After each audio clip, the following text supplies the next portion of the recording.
কাঁচা আমের টক ঝাল মিষ্টি নাড়ু বা লাড্ডু যাই বলো না কেন, খেতে কিন্তু দারুণ মুখরোচক।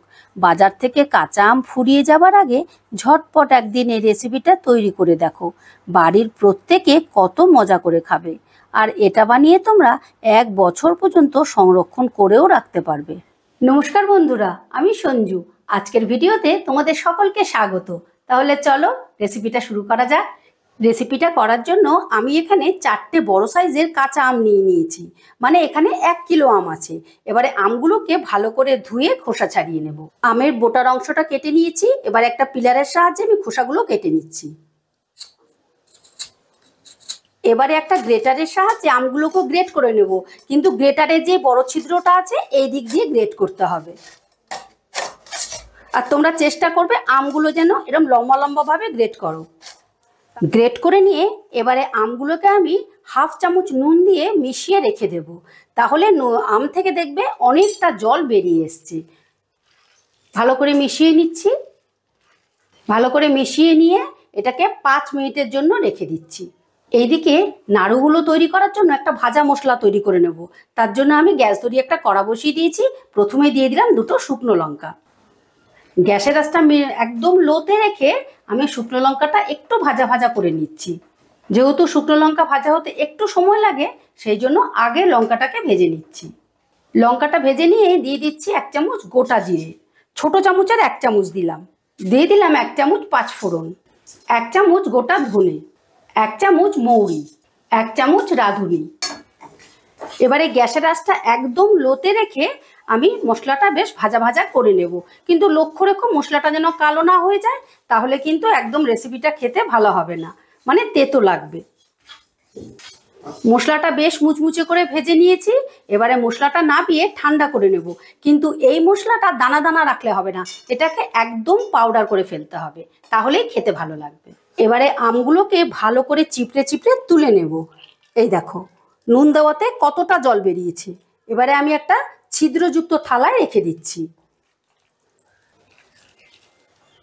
সমস্ত আমগুলোকে চিপড়ে তুলে নিয়ে এবারে আমি নর্মাল জল দিয়ে আমগুলোকে ভালো করে ধুয়ে নেব। আমি এই ঝাঁঝরির মধ্যে রেখে ধুয়ে নিচ্ছি। এভাবে ধুয়ে নিলে আমের ভেতরে যে কষটা আছে সেটাও চলে যাবে, আর আমের অতিরিক্ত টক ভাবটাও চলে যাবে। এবারে থালাটা তুলে নিয়ে একটু চিপে নিচ্ছি।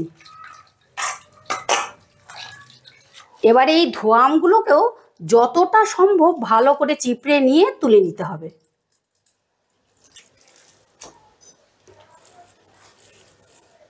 সমস্ত আমগুলোকে যতটা সম্ভব চিপড়ে নিয়ে দিয়ে দিচ্ছি সামান্য একটু নুন, দিয়ে দিচ্ছি চিনি।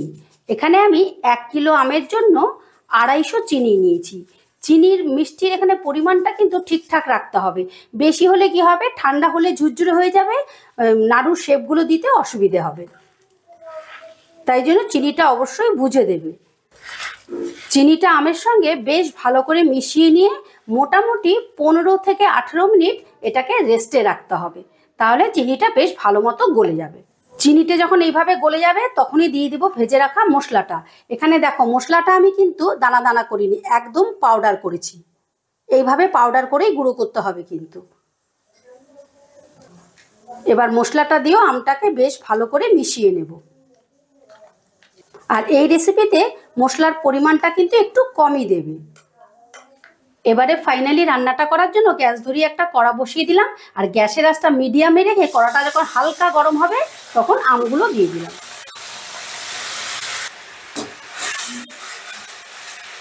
আমি তোমাদের আবারও বলছি, গ্যাসের আঁচটা কিন্তু একেবারে লোতে রাখবে। তোমরা তো বিভিন্ন ধরনের নাড়ু খেয়েছো, মিষ্টি নাড়ু তো অনেক খেয়েছো, কিন্তু একবার হলেও এই আমের নাড়ু তৈরি করে খেয়ে দেখো। যদি না খাও তাহলে কিন্তু বড় একটা মিস হয়ে যাবে। এখনো বাজারে প্রচুর আম আছে। আমের নাড়ু তৈরি করে তোমরা 1 বছরের মতো স্টোর করে রাখতে পারবে। এবারে এটাকে বেশ ভালো করে নাড়াচাড়া করে নিলাম। একটু ছড়িয়ে দিয়ে আমি 10 মিনিটের মতো ঢাকা দিয়ে দিলাম আমগুলো সেদ্ধ হবার জন্য। 15 মিনিট বাদে ঢাকাটা তুলে নিলাম। 15 মিনিটের মধ্যে আমগুলো বেশ ভালো করে সেদ্ধ হয়ে গেছে।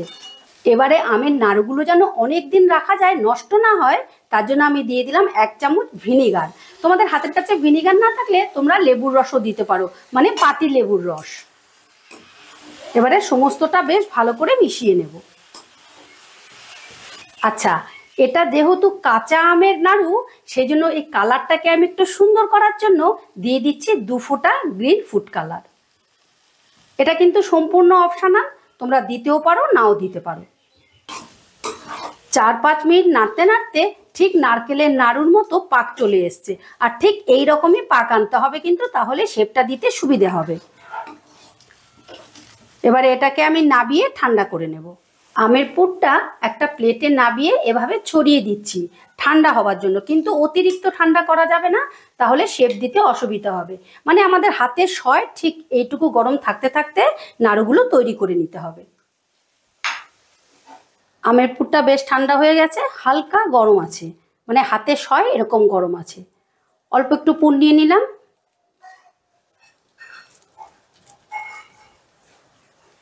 তোমাদের যদি তৈরি করতে একটু অসুবিধা হয়, সেই ক্ষেত্রে তোমরা হাতে একটু ঘি লাগিয়েও নিতে পারো। এই দেখো কত সুন্দর না নাড়ুটা, দারুণ মজার একটা খাওয়ার জিনিস, কিন্তু বাচ্চারা একেবারে টপার টপ খেয়ে নেবে। এভাবে আমি সব কটা নাড়ু তৈরি করে নেব। প্রথমে হাত দিয়ে একটু চেপে নেবে, তারপরে হাতের তালুতে নিয়ে ঠিক এইভাবে ঘুরিয়ে ঘুরিয়ে নাড়ুটা তৈরি করে নেবে। এই দেখো আরেকটাও তৈরি করে নিলাম। তো বন্ধুরা, কাঁচা আমের টক ঝাল মিষ্টি নাড়ু ফাইনালি রেডি। আজকের ভিডিওটা ভালো লেগে থাকলে আমার চ্যানেলটা সাবস্ক্রাইব করে পাশে থাকার অনুরোধ রইল।